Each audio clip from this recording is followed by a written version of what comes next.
In October, a Dallas police officer shot and wounded a mentally ill man seen on surveillance video doing nothing threatening. But the officer's partner said in a police report the suspect held a knife and lunged at the officer, who ultimately fired the shots.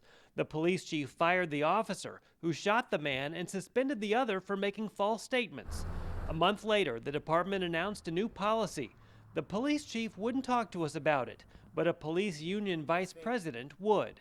I think the whole goal is to get what happened, get it right, get it accurate. You don't want somebody to tell you something if they don't legitimately recall. Dallas police officers involved in a shooting now have their own right to remain silent for 72 hours after the incident.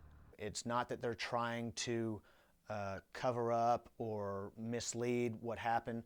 They legitimately can't remember everything that happened. It's almost like they're in a tunnel and they get tunnel vision and they don't necessarily remember how many times they shot. Dallas defense attorney George Milner represents the victim in that surveillance video shooting. He says officers shouldn't suddenly have an advantage when it comes to getting their story straight. Regular folks don't.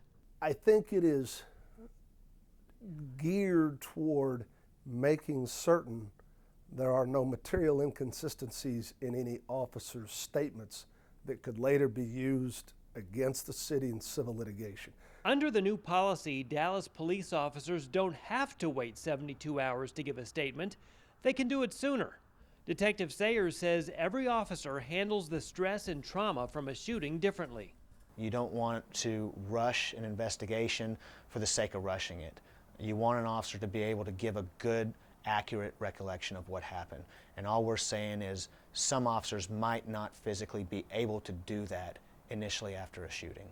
I agree with him, but would we do the same thing with every single person who's being investigated for some type of homicide or other shooting crime? You wouldn't do it. They wouldn't dream of doing it. Detective Sayers says he's sure this policy will prove to be good for not only the officers in the department, but for the citizens, saying it will lead to more thorough and accurate investigations. Mark Schneider, Al Jazeera, Dallas.